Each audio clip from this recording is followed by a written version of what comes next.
Hey everybody, it's Mike from The Mike Wagner Show. If you like The Mike Wagner Show and you want to make your own podcast, well, let me tell you about Anchor. First of all, it's free. Secondly, there's creation tools that allow you to record and edit your podcast right from your phone or computer. You can also add any song from Spotify directly to your episodes. The possibilities are endless. Anchor will distribute your podcast for you. You can be heard on Spotify, Apple Podcasts, many more. You can also make money from your podcast with no minimum listenership. It's everything you need to make a podcast in one place. So download the free Anchor app or go to Anchor FM to get started. The Mike Wagner Show is powered by Sonic Web Studios. Hi, this is Mia Mosensia, also known as Mia No Time for Love. Check out my latest book, Missing, available in print and ebook formats on Amazon. It's now time for the Mike Wagner Show, powered by Sonic Web Studios. Visit online at sonicwebstudios.com for all your needs. The Mike Wagner Show can be heard on Spreaker, Spotify, iHeartRadio, YouTube, iTunes, Anchor FM, Radio Public, and the MikeWagnerShow.com. Mike brings you great guests and interesting people from all across the globe. So sit back, relax, and enjoy another great episode of the Mike Wagner Show.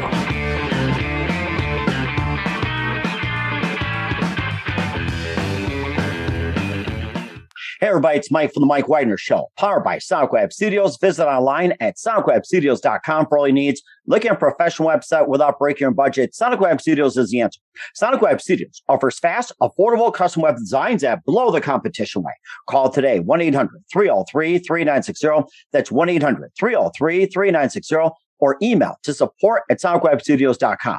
Mention the Mike Wagner Show, get 20% off your first project. Sonic Web Studios, take your image to the next level. Also, time to give official shout out to our official sponsor of the Mike Wagner Show, international warring author Mia Mosensia. If you love fast-paced mysteries, you'll love Missing by Mia Mosensia, available on Amazon in paperback and ebook. Missing is fast-paced and intriguing with an unforgettable twist. Takes place in 4 countries, 2 strangers, 1 target, where truth is an illusion and those you love will be the first to go missing. It's available on Amazon in paperback and ebook. Missing by Mia Mosensia has garnered great reviews and even endorsed by Hollywood celebrities, including Joanna Cassidy, Forbes Riley, and many others. So grab your copy today before it goes missing by Mia Mosensia. Available on Amazon.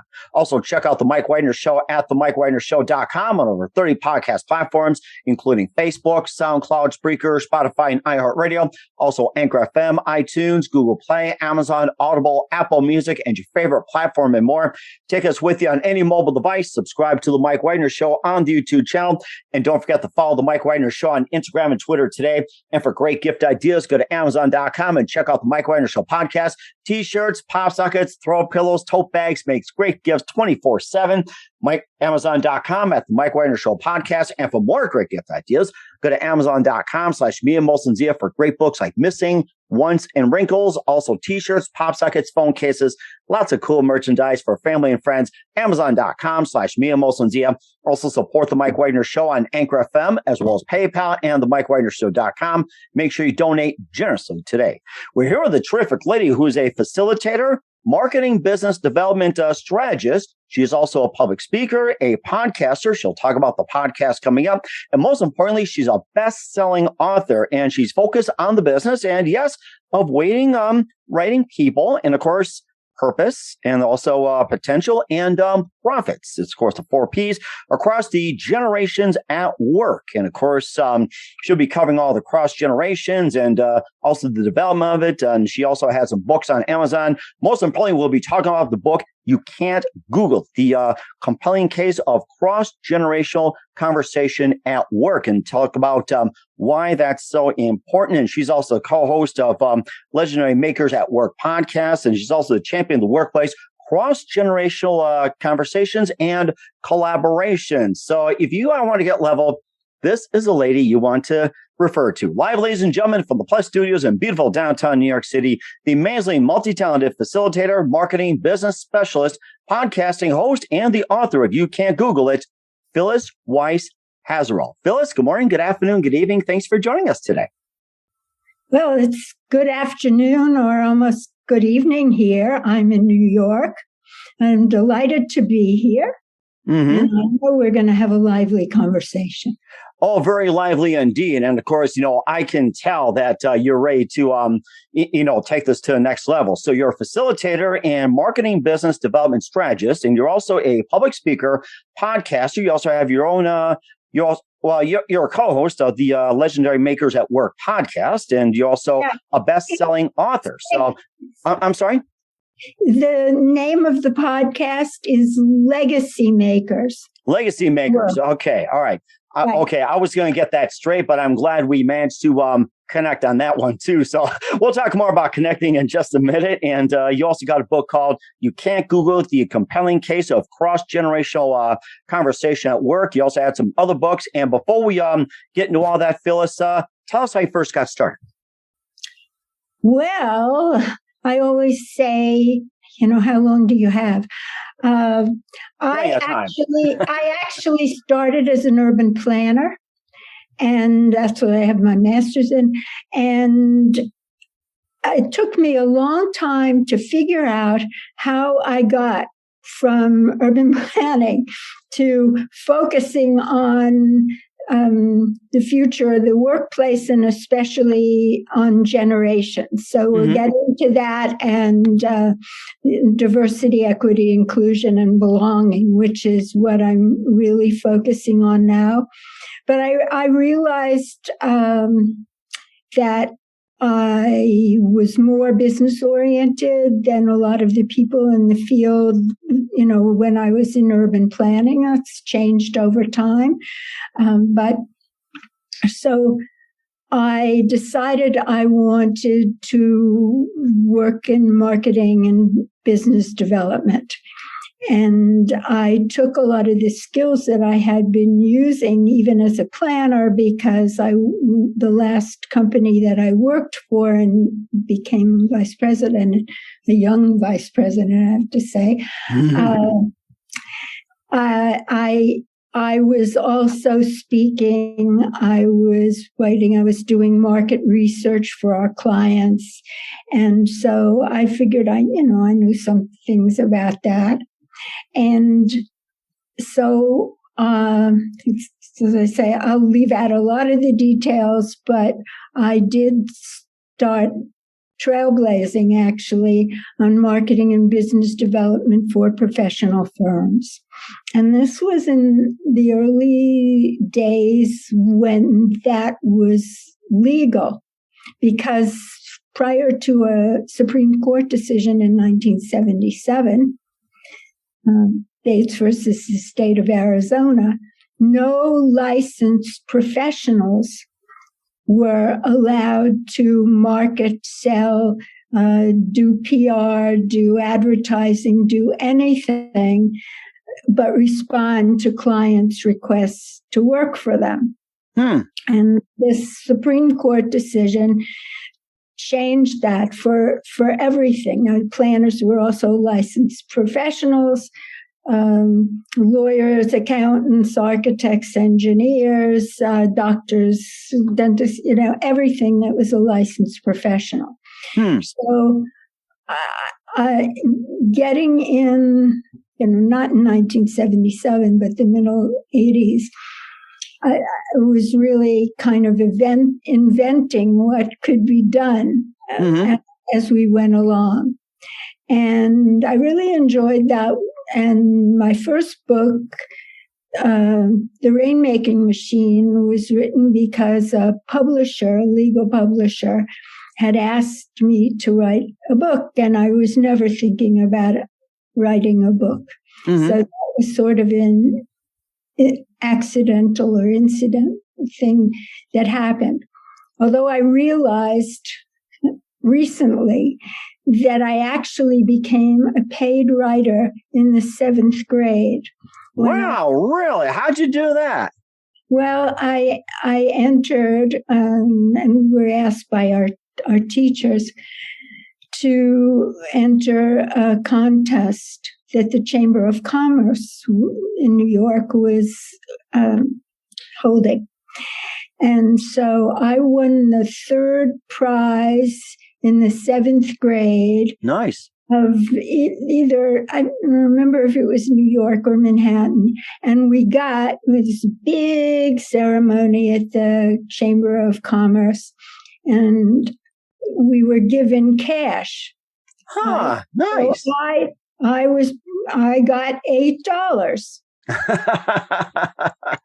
Wow, that's something for 7th grade. Wow.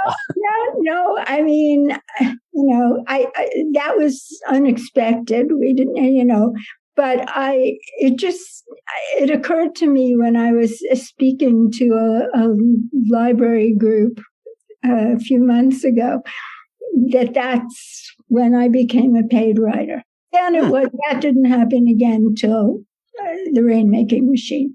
Wow. So anyway, I realized that I got into organizational effectiveness because I realized that organizations were not more effective than they are because of how people interact or don't with each other. Often don't. Mm-hmm. Okay. So I then got a certificate in dispute resolution and really liked the idea of mediating, but I was doing that already for clients that I had. And in 1997, told you this was a long story. It's okay. I love this story. This is amazing. In 1997, I realized with especially the professional firms that I was working with as a consultant and coach and facilitator and all these things, running meetings for them, and a lot of strategy, that the young people were not getting the attention they needed because the senior people were too busy. Mm. So I started next generation groups and programs in some law firms and accounting firms that I was working with. Okay. And that was from mid-level partners on down to mid-level, well, actually junior partners and down to mid-level associates, and help them to figure out where they wanted their practice to be in 5 years. What new thing that wasn't going on did they want to get into and bring to their firms? And so we did plans, and I coached them to go to management to get permission to do this. And they got budgets. Mm-hmm. And actually some of them became partners earlier than they thought because of it. But the idea was to get management and the people that reported to them to really be talking to each other about what expectations were on both sides, and to pay attention to what was important to them. Mm-hmm. And also, even before the management piece, where I brought them into some meetings together, the idea was to get people who were not ones that they were working with all the time, but their peers who might have potential clients that they couldn't serve because it wasn't their expertise. And so then the two people, the one with the expertise and the one with the contact, could get together and market together. Mm-hmm. And put in the client, and the person with the contact would feel confident that the person who was going to do the work would really be doing it and not having some partners looking over their shoulder and saying, I want you to do my work. Mm-hmm. So it's almost like the old school management in a way is just like, you do this my way. And then you got the like Generation X, Generation Y, millennials. It's like, hey, let's come together, or here's my idea. I want you sponge on it. It sounds like, the way it was done back in the day was very archaic, and they're like, what do we do? It was like totally new to them. Yeah, well, it's unfortunately not so much back in the day. It's funny, but the things that I've written about, 20 years ago or more, so much of it hasn't changed. Mm-hmm. It's very slowly, but that's the way it is. So I then got frustrated with how slow things were going when I got because of what I was doing with the next generation groups. I got totally captivated by all things generational at work and decided I wanted my focus to be more of that, although a large part of it still is the marketing and business development, because it's looking externally, attracting and retaining clients of different generations. And do you think the technology that was used back in the days of the baby boomers or before that, and the technology used by the Generation X and Generation Y and the millennials and so on, do you think having different technology also affected it? Yeah, I mean, I think more so. It wasn't so much until Generation X, who is overlooked much too much. It's a smaller generation, but they also have more money than the millennials, and why advertisers really have been neglecting them, it's really hard to understand in a rational way. But yeah, I think technology is part of it, but not only. How generations are really defined are not so much birth years. You can have two people who were born on the same day, but in different geographic areas, or come from more conservative families or more liberal families, or more religious, or there are a lot of differences. So within a span of years. But what really determines generations are the formative influences, political, social, economic, and cultural, that they tend to share. And so, yes, it's usually confined within some number of years, but the way the Census Bureau defines some of those years, I don't exactly agree with all the time, because it doesn't make sense. For instance, if the boomers started in 1946 instead of 1942, that means those people from 42 to 45 don't relate to what was the traditionalist generation, which is also sometimes called silent. They weren't silent. Or the surviving generation, like from the Great Depression. I think I can't think of the name of it, but that was like the best generation they had. I couldn't think of the name of it, though. Yeah, it has some of those other names that I've already mentioned, or to call it the greatest generation. Yes, that's what I was thinking of. Right. Those are people that the Census Bureau defines as from 1925 to 45.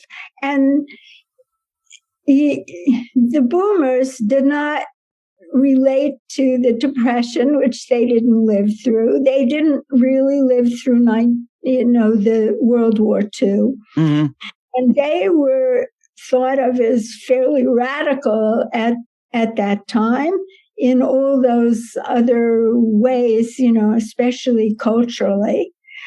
And they were the ones who were really very instrumental in the women's movement and the civil rights movement. Those are the kinds of things that really defined them more. So,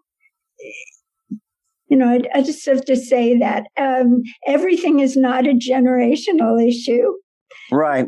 But I do believe that knowing the typical patterns of each of those generations is very helpful in getting along with people, in being a productive person. Mm-hmm. Oh, it sounds like common ground in a way, too, that you were talking about boomers. I'm like one of those last of the boomers, but it feels like you're so close to Generation X, but I don't feel Gen X, to be honest with you. So it's just one of those borderline things, like in the way you are, in the way you're not. But, a lot of these threads, come together and also, cross-generational. And how do we get the generations come together? And especially with the books by Phyllis Weiss Haserot, we'll talk about in just 1 minute. First, you're listening to The Mike Wagner Show at themikewagnershow.com, powered by Sonic Web Studios. Visit online at sonicwebstudios.com for all your needs. Look at a professional website without breaking your budget. Sonic Web Studios is the answer. Sonic Web Studios offers fast, affordable custom web designs that blow the competition away. Call today, 1-800-303-3960. It's 1-800-303-3960, or email to support@sonicwebstudios.com. Mention the Mike Wagner Show, get 20% off your first project. Sonic Web Studios, take your image to the next level. Also, time to give a official shout out to our official sponsor of the Mike Wagner Show, international warring author Mia Molson-Zia. If you love fast-paced mysteries, you'll love Missing by Mia Molson-Zia, available on Amazon in paperback and ebook. Missing is fast-paced and intriguing with an unforgettable twist. Takes place in 4 countries, 2 strangers, 1 target, where truth is an illusion and those you love will be the first to go missing. It's available on Amazon in paperback and ebook. Missing by Mia Molson-Zia has garnered great reviews and even endorsed by Hollywood celebrities, including Joanna Cassidy, Forbes Riley, and many others. So grab your copy today before it goes missing by Mia Molson-Zia, available on Amazon. Also, check out The Mike Wagner Show at themikewagnershow.com on over 30 podcast platforms. Take us with you on any mobile device. Subscribe to The Mike Wagner Show on the YouTube channel. Follow The Mike Wagner Show on Instagram and Twitter today. And for great gift ideas for all generations across the board, go to Amazon.com and check out The Mike Wagner Show podcast for all kinds of goodies people will love. And you can also check out the Amazon.com/Mia Molson-Zia store for great books like Missing, Once, and Wrinkles, and cool merchandise, t-shirts, pop sockets, hoodies, and phone cases, and for every generation possible. Amazon.com/Mia Molson-Zia. Also, don't forget to support the Mike Wagner Show on Anchor FM, as well as PayPal and the MikeWagnerShow.com. Make sure you do so today. We're here with the amazing facilitator, marketing, business development strategist, and also the co-host of the Legacy Makers at Work podcast and author of the book, You Can't Google It, the compelling case of cross-generational conversation at work here on the Mike Wagner Show. And Phyllis, before we talk about your books as well, too, that you also, emphasize the 4 Ps as well, too, like with people, purpose, potential, and profits across the generations. Why are the 4 Ps so important? Well, I think we feel that those things are more important every day, especially purpose is getting a lot of attention. And well, it should. I think a lot of people are leaving the jobs that they have and have realized that since the pandemic started. I think they realized it before, but they just either got fed up or saw that they could work perfectly well with much more flexibility, which they had been asking for a long time. Mm-hmm.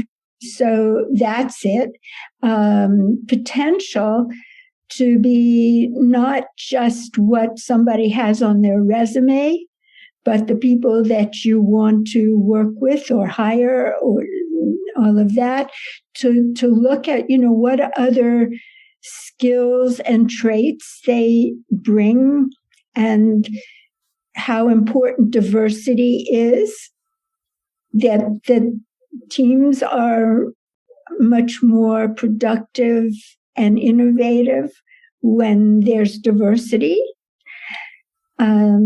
Potential and profits, of course, everybody's concerned about profits. So the idea is that the first 3 Ps don't mean that you're going to take your eyes off the idea of a business making money or an individual earning money, but to think that those others are things that really pave the way better for making profits. Mm-hmm. And I also thought about this too when it comes to the purpose and also potential as well too. The baby boomers are more into loyalty. It's like you hear about stories, or even before that, your goal is to work for a company 40 years, you move up a ladder, you retire and everything. And of course, you got the Generation X, Generation Y is, do what you can, you kind of move on and everything else. And then you got the other generations like the millennials, and I'm trying to think of the Z.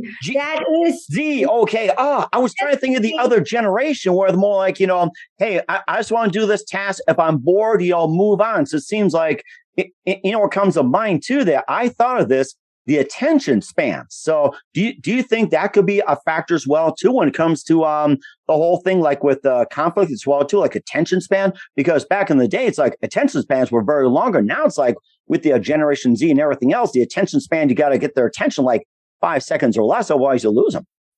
Well, I think that that's important. But what's really important to all the generations is that they have opportunity and they have flexibility and that they are able to speak their voice and have a seat at the table for decision making, especially anything that affects them.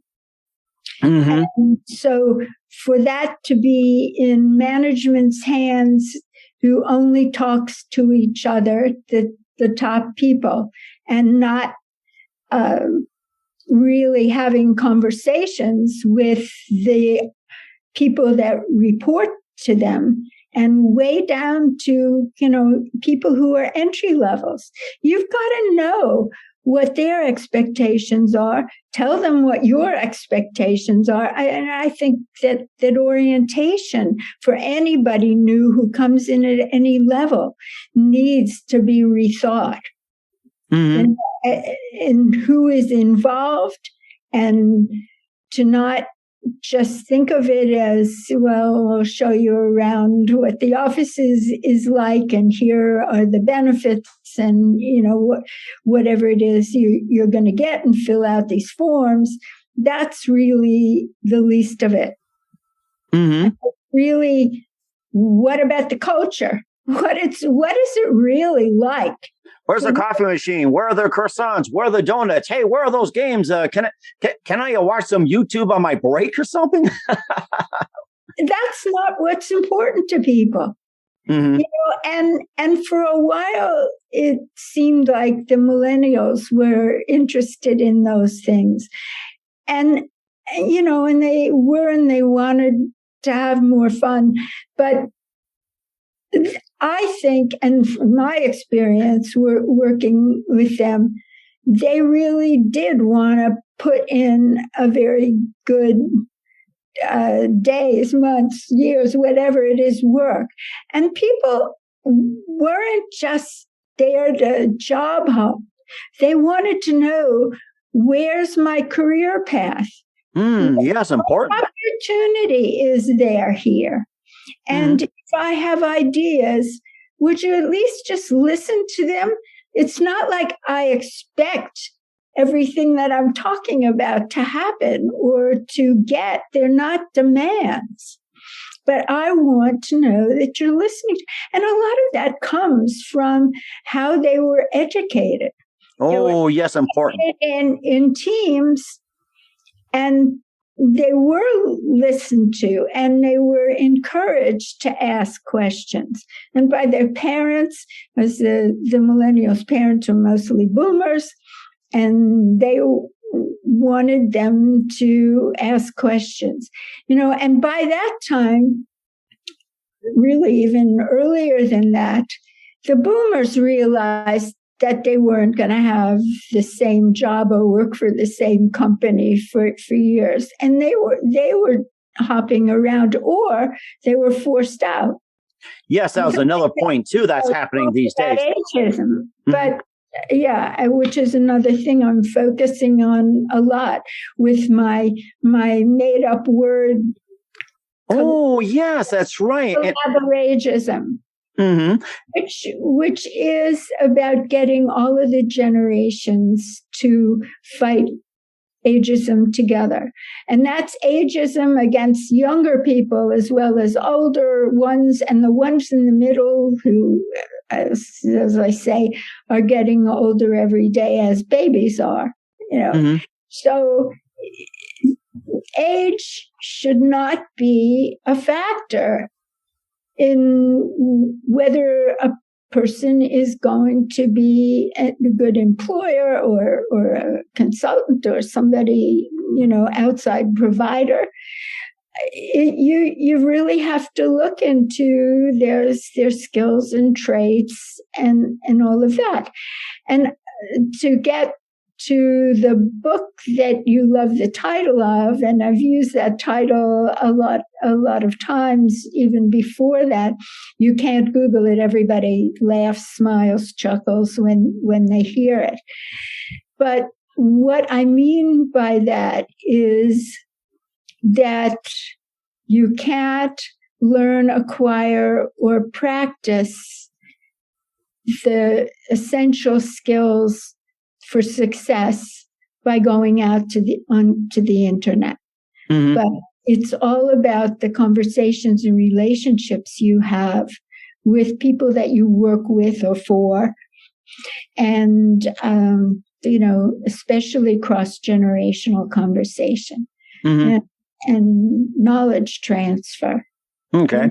We don't want people walking out or being forced out with the knowledge that they have not passed.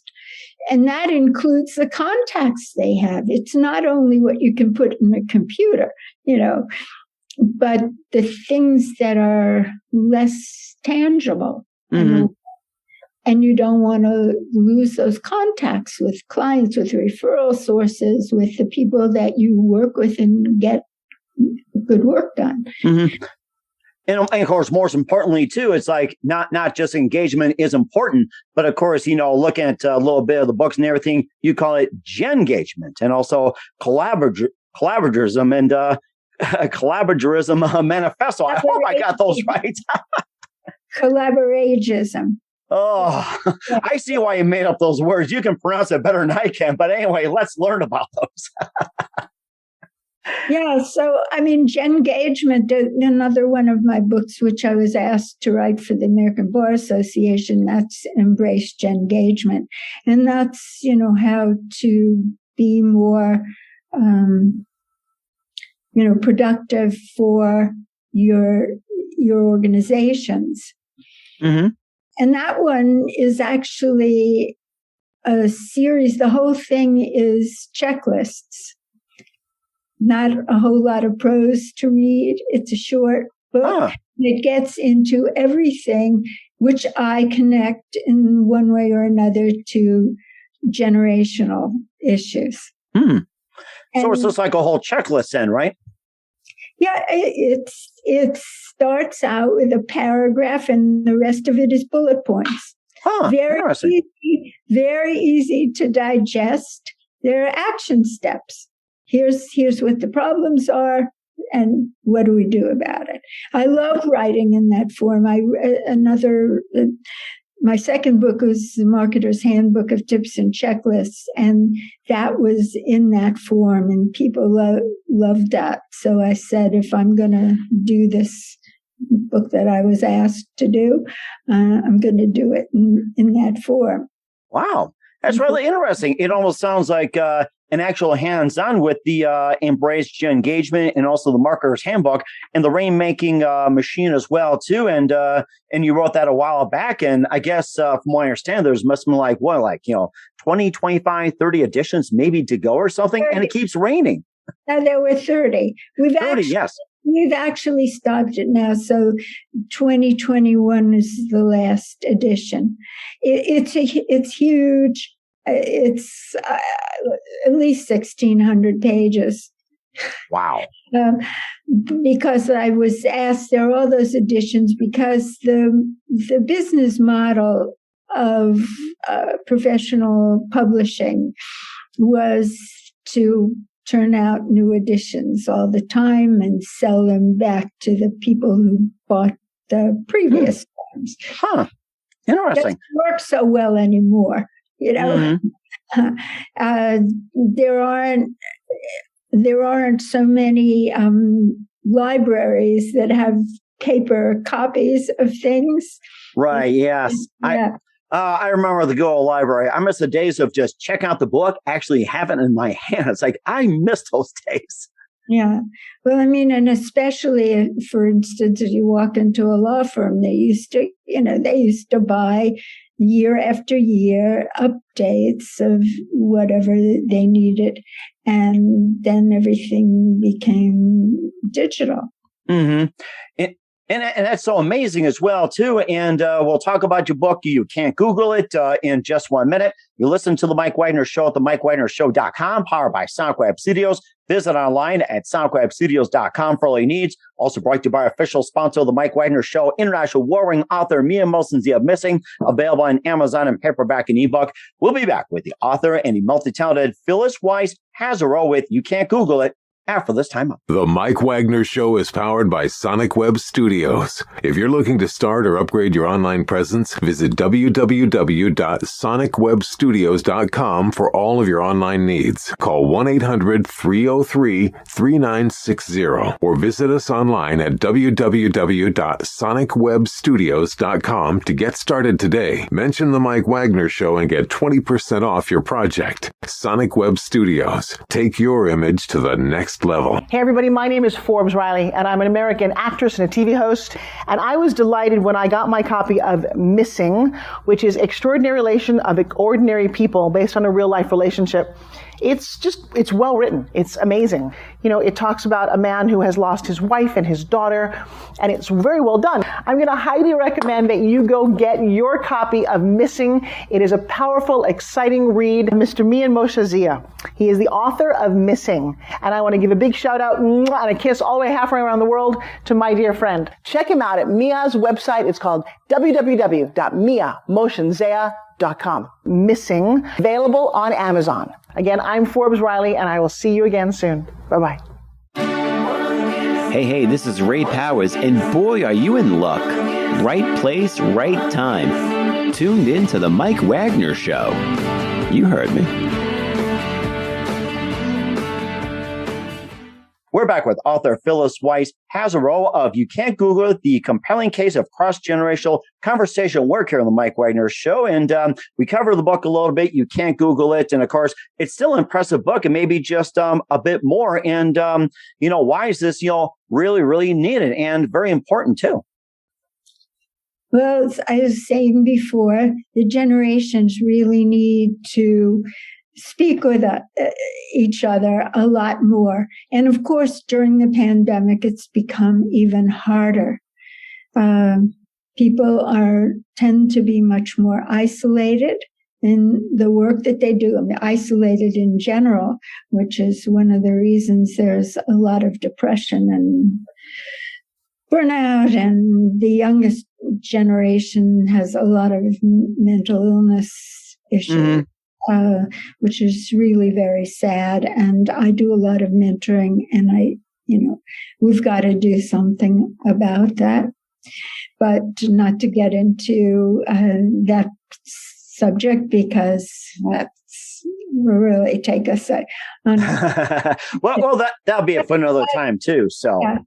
But just to mention what I call you can't Google it, the 10 essential traits and skills that you can learn, acquire, or practice by going out in the internet.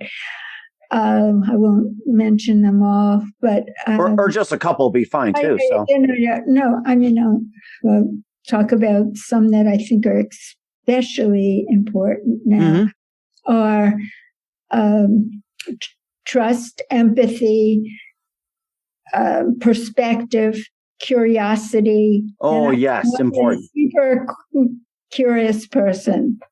And you can't be a good networker or a business developer if you're not curious about other people and you know how to ask good questions and find out important. About them, and not just talk about yourself, because that's not what people like. You can't get people to like you by talking about yourself all the time. Plus, you don't learn anything if you're talking about yourself. Supposedly, you already know about yourself. I've heard that before, believe it or not. And it is true. It's like, who wants to hear about talk a person themselves? You're better off just buying a book off of them. Yeah. So, I mean, that's a very bad way to approach sales, talking about yourself or networking. And it takes the pressure off you also if you're learning about somebody else. And it should be fun. It really should be. We need to bridge the gap of differences, whatever difference, whether it is generational or age or, race and gender, disabilities, and on and on and on. There are many differences, including differences of thought, which are very important. And I was just thinking of that. Yes, divisive everything is getting. It's really sad and depressing. But that's so. Some others are relevance, reciprocity, inspiration, forget whatever else. I can't always really all out. One of them is what I call transition fluidity, which is about succession planning and knowledge transfer. But those kinds of things that you really have to convey, but talking to other people, and of different generations, learning what they're all about, understanding that. And that's really what most of my work in recent years, well, actually since 2005, I started evolving more from the business development to the or marketing to all things generational at work, which you can find out a lot about on my website, youcan'tgoogleit.com. Okay. Another website as well, an older one that's more on some of these other things, although still relevant. But if you're interested in the generations, hop on over to youcan'tgoogleit.com. Mm-hmm.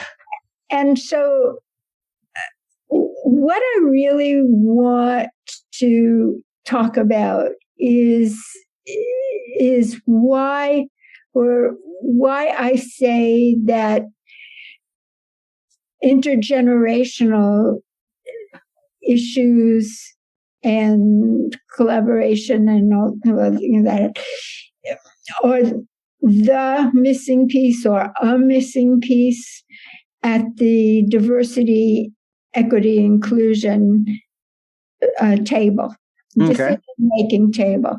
They tend not to be focused on nearly as much, but I think that generational differences and their attitudes, the different generational attitudes, really inform and influence all the other diversity factors. And if you're giving the same messages out to everyone, they're not receiving it the same way. You know that, Mike. Right. And of course, you say one thing and you get so many people interpret a lot different. I've been there and done that. It's like they'll interpret different and they'll react different. So it's like everyone's built different. So that's totally understandable. And in most organizations, there just is not very much attention. There's a lot of complaints, from and conflicts or a lot of hype about one generation or another. I mean, the media loves to make it sound like they're all the different generations are fighting with each other, even about where you part your hair. I mean, it's so much nonsense, as if that was really what it was all about.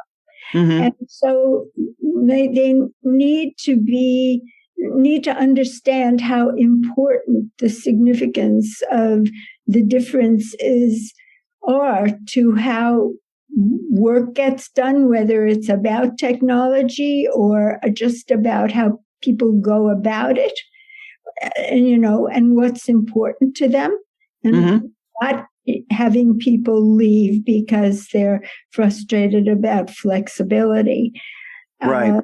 Or their opportunities.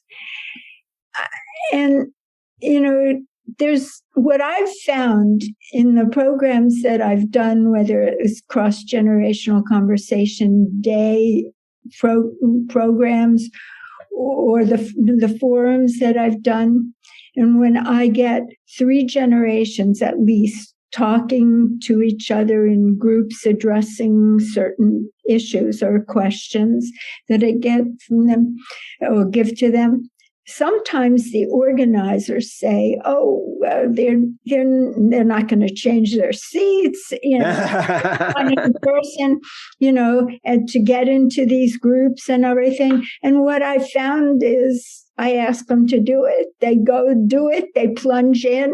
The conversations start, and they come out of it with greater awareness and want to do more. And I found that even in doing it for law associations, there were big turnouts, and even when they're in a room that doesn't work for that, when I ask them, they get up and they do it.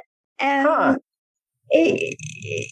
it's just people have preconceived notions about what people want. I think there's really a hunger for this. What's frustrating to me now, when everything or so much has had to be online, is that those kinds of things are harder to get going on Zoom, because even when you're in breakout rooms, you can't always know who's going to be there, and you want a mix of generations and all of that. So that's been very frustrating to me. But however it is that I can do it, I do it, and do a lot of programs that are either webinars or Zoom meetings that get us close to people learning about the significance of generational views to all kinds of things. Yes. It's just, I always laugh when people will say, "You have such an interesting little niche." And I go, "Little? It seems to me it's, age and generations really related to everything." Oh, definitely. Yeah. And of course, I had someone tell me, "So aren't you too old to be using this?" I says, "I've been playing technology ever since I was a kid, like a little Fisher Price phone, and just playing with a rotary phone." So yeah, but it's about a lot more than technology. It is too. And speaking of technology, you also are co-host of the podcast Legacy Makers at Work podcast. We have a few minutes with Phyllis Weiss Haserot, and tell us more about the podcast. Well, it's still in its early stages, but it's about the idea that people need to start thinking about how they want to be remembered at work, what influence they've had, how they have helped people's careers and the organizations that they work for and with, in an intentional way. Everybody's going to be remembered about something. You can have a legacy that's terrible, and you're really, either embarrassed or really chagrined about that. We want to be thought of in a positive way, and we want to have a positive influence. And people shouldn't think they can wait till they're in their 60s or when they think they're going to leave. And I think, a lot of people are not going to stop working at what was the traditional retirement age. I can't imagine ever being in traditional retirement. I mean, I'm going forever, but people can choose however they want to live their life. But I think by the time people are in their 40s, they should start really thinking about this. It could be earlier, it could be later. It can't. I think when you first enter the workplace or the world of work, it's maybe a little too early. You have to get. You just want to have your fun and everything. I totally understand that. I mean, we've all been through this, including myself. So. Right. Well, no, it isn't so much the fun. It's the idea of if you have no experience, and you haven't experienced things, you haven't done things, you haven't really found out what you're good at, not good at, what you like doing and what you don't like doing. I mean, you probably, when you're younger, you may have a totally erroneous idea about that. Plus, change is happening so fast that there are so many careers that there are, created every year. So there, you've got to see and you've got to try things out. So, you're not going to be starting to think about this. Well, you might be, but you might be wrong and change your mind as you go along, as what you want your legacy to be when you're 20. But by the time you are 40, and so we have guests talking about this. We talk about the process. I have a co-host, and she comes from it in a different way. Or at least the market that she has worked with, she comes from investment banking originally and philanthropy and stuff. So that kind of legacy, but also coaching people on their careers. And you heard where I come from. So it's a good combination. We get along great.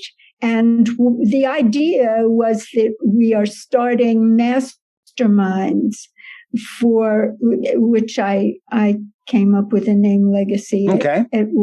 Legacy Makers at Work maybe 4 or 5 years ago and started writing about it. And the podcast, as you well know, has so many pieces to put together. Hey, I've been doing this for a while. I know how it is. Right. Well, that was originally supposed to be the promotional thing to get the word out about what the masterminds were about. But the podcast came out first. So we will be starting the mastermind soon. Okay. And would, love to get people interested in that. So they can contact me if they want to know about it. The podcast can be found wherever you get podcasts, not as many places as Mike, who is where I can't imagine, what he doesn't have covered, but where most people get their podcasts, and it's legacy makers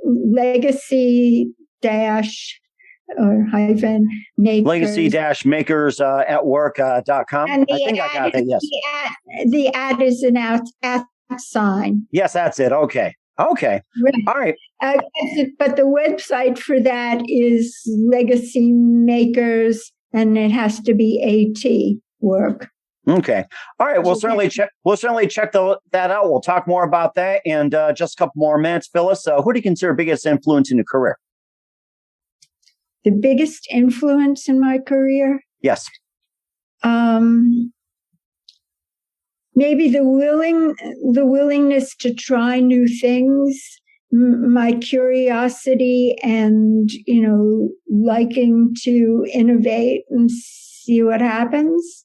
Okay. And my delight in working with people, interacting, and getting to know people who are different and think differently than I do. Mm-hmm. I think that's very important as well, too, and that's a good thing. And what's the best advice you can give to anybody at this point? To be open. Okay.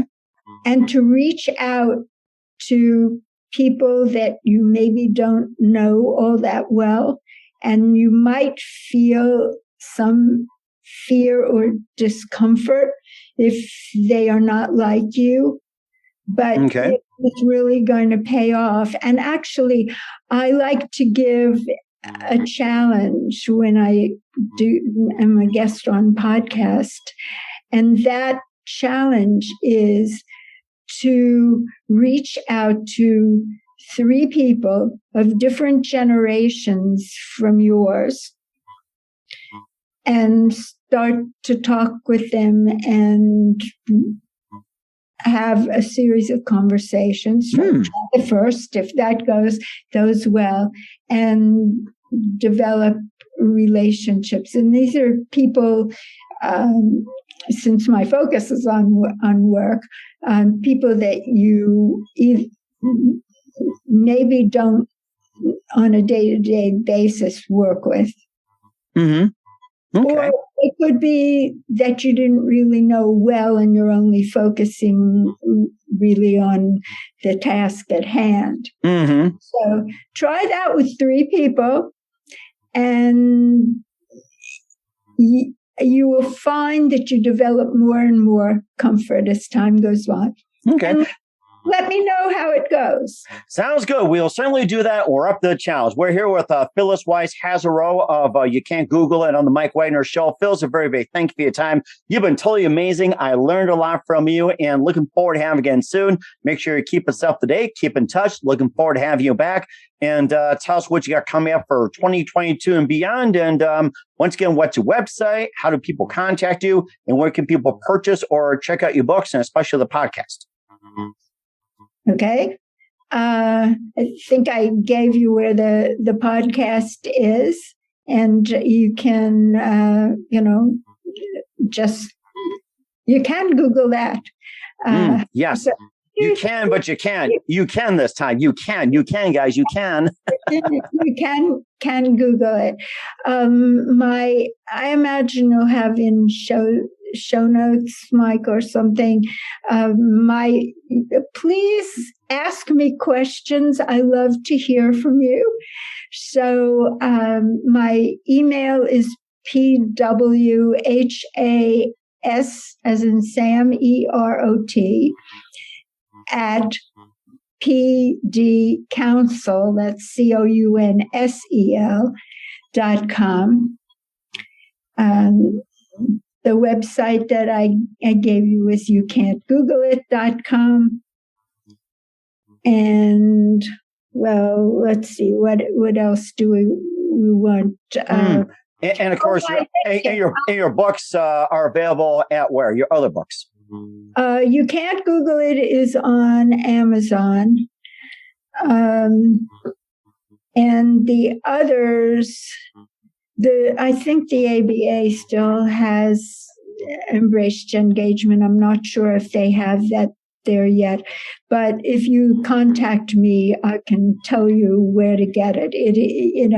The American Bar Association likes to keep things for themselves for a while. It will go on all the online places if it hasn't already. I've got to check. I'm also very active on LinkedIn. Connect with me there. So that's LinkedIn/in/PW Haserot. Okay. We certainly will do so. Once again, Phyllis, a very big thank you for your time. I learned a lot from you. You're totally amazing. Looking forward to having you again soon. Make sure you keep in touch, and we definitely wish you all the best. You've been absolutely terrific. It's great having you on. It's been great fun. Thank you so much for inviting me.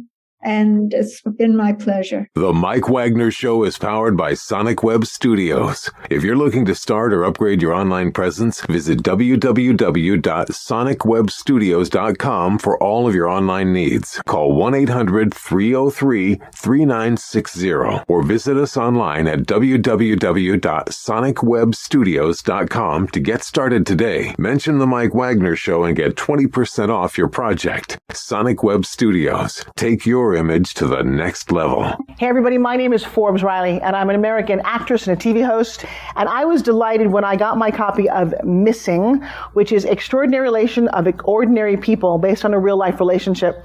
It's well written. It's amazing. You know, it talks about a man who has lost his wife and his daughter, and it's very well done. I'm going to highly recommend that you go get your copy of Missing. It is a powerful, exciting read. Mr. Mian Moshe Zia.